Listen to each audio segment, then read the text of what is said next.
एक बड़ी खबर इस वक्त आ गई है। बिल्कुल इसी तरह से जो श्रद्धा की हत्या की गई थी, आफताब ने जिस हथियार से श्रद्धा को मारा था, टुकड़े किए थे, वो हथियार मिल गया है। बड़ी खबर इस वक्त की यह है, वो जिस छुरे से या जिस आरी से उसने मारा था वो हथियार मिल गया। इस बारे में हम आपको जानकारी और आगे देते रहेंगे। तो पुलिस ने जिन इंसानी टुकड़ों के मिलने के बाद सारा इलाका खंगाला, तो उन्हें वो दो आरोपी सीसीटीवी में नजर आए जो इंसानी लाश के टुकड़ों को फ्रिज से निकालकर नालों और कूड़ों में फेंक रहे थे। इनकी पहचान हो गई। पकड़े गए दोनों लोग मां और बेटे हैं। और इससे भी हैरानी की बात तो यह है कि जिसकी हत्या हुई वो पिता है, मगर हत्या का जो कारण अब तक पुलिस बता रही है वो बेहद बेहद चौंकाने वाला है।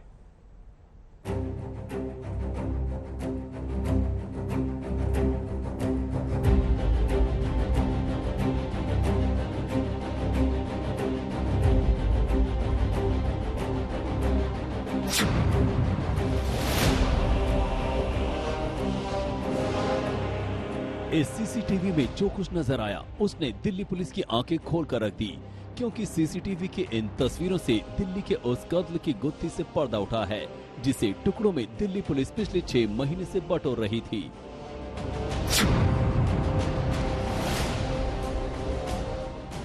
इस सीसीटीवी की फुटेज में एक आदमी और एक औरत साफ साफ देखे जा सकते हैं जो एक दूसरे से ठीक ठाक दूरी पर चल रहे हैं, लेकिन दोनों के हाथों में कुछ है जिसे ये दोनों बारी बारी से सामने नजर आ रही कारों के बीच से होकर एक हिस्से की टूटी दीवार के उस पार जाकर फेंक कर आ जाते हैं।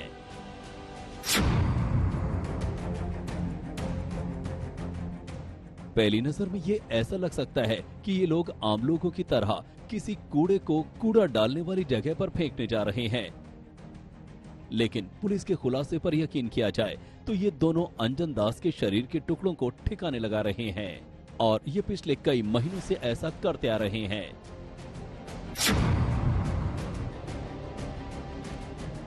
असल में पूर्वी दिल्ली के पांडव नगर थाना इलाके में रामलीला ग्राउंड की झाड़ी में मानव सिर बरामद होने से हड़कंप मच गया। सूचना के बाद मौके पर पहुंची पुलिस ने मानव अंग को पोस्टमार्टम के लिए एलबीएस अस्पताल के मुर्दा घर में भेज दिया। रविवार देर रात भी इसी रामलीला ग्राउंड की झाड़ी में मानव शरीर के टुकड़े बरामद हुए थे। माना जा रहा है कि रविवार रात और मंगलवार को बरामद मानव अंग एक ही इंसान के हो सकते हैं। पुलिस सूत्रों की माने तो बरामद सिर जिस हालात में मिला था उससे यही अंदाजा लगाया गया कि शरीर के टुकड़े को किसी फ्रिज में रखा गया था। रामलीला ग्राउंड की झाड़ी में मानव शरीर के निचले अंग मिलने की सूचना मिलने पर पूर्वी दिल्ली जिला की डीसीपी प्रियंका कश्यप भी मौके पर पहुंची। प्रियंका कश्यप ने बताया कि मंगलवार शाम तकरीबन 5:30 बजे पांडव नगर थाना में एक खबर आई थी और उसी खबर का पीछा करते हुए मौके पर पुलिस पहुंची थी, जहां उसे इंसानी लाश के टुकड़े मिले जिन्हें पोस्टमार्टम के लिए मोर्चरी भेज दिया गया। डीसीपी का कहना है कि इस मामले में आसपास लगे सीसीटीवी फुटेज खंगाले गए तो मानव अंग फेंकने वालों की पहचान की जा सकी। इस सीसीटीवी की तस्वीरों ने पुलिस की परेशानी कम कर दी और एक महिला समेत 2 आरोपियों को गिरफ्तार किया है। बकौल पुलिस गिरफ्तार किए गए आरोपितों के नाम पूनम और दीपक हैं, जबकि जिन मानव अंगों को इन लोगों ने ठिकाने लगाया वो अंजन दास के थे। और हैरानी की बात यह है कि आरोपियों की जमात में मौजूद पूनम असल में अंजन दास की बीवी है। पुलिस की अब तक की तफ्तीश का खुलासा यही है कि अंजन के कई महिलाओं से अवैध संबंध थे और उसे शराब की लत थी। पुलिस की पूछताछ में ये बात सामने आ गई है कि अंजन दास को पहले शराब में नशे की गोलियां मिलाकर पिलाई गई थी। उसके बाद उसकी हत्या करने के बाद चाकू से शरीर के कई टुकड़े किए गए थे। पूनम को ये था कि ये उसकी बहू और बेटी पे गलत नज़र भी रखता है, तो उस बेस पे इसकी और राहुल इसकी दीपक की बात हुई आपस में कि इसको मारने की बात हुई मार्च अप्रैल के आसपास। तो इन्होंने उसी हिसाब से तैयारी रखी। तो 30 मई को इसको पूनम के घर में इन्होंने इनको शराब पिलाई, उसमें नींद की दवाई डाल दी थी। थोड़ा जब वो डिजी हुआ उसके बाद उसने गला काट दिया और बाद में बॉडी छोड़ दी पूरा दिन घर में। अगले दिन जब उसका पूरा ब्लड ड्रेन आउट हो गया फिर उसके टुकड़े किए इन्होंने।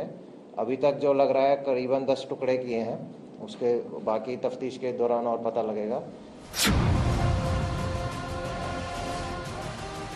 अंजन दास के शरीर के कई टुकड़ों को पहले फ्रिज में रखा जाता था और फिर उन्हें एक एक करके फेंका जाता था। दिल्ली पुलिस की तफ्तीश के मुताबिक ये टुकड़े किसी एक जगह पर नहीं फेंके, बल्कि पूर्वी दिल्ली के कई हिस्सों में अंजन दास के टुकड़ों को ठिकाने लगाया गया है। पुलिस को मिली जानकारी के मुताबिक जिस आरोपी को गिरफ्तार किया गया है उसका नाम दीपक है और दीपक अंजन दास का सौतेला बेटा बताया जा रहा है। यानी हत्या के इस वारदात में इस बात पर रोशनी पड़ती देखी जा सकती है कि कत्ल की इस वारदात में पुलिस ने मां और बेटे को गिरफ्तार किया है। हिमांशु मिश्रा, दिल्ली, आज तक।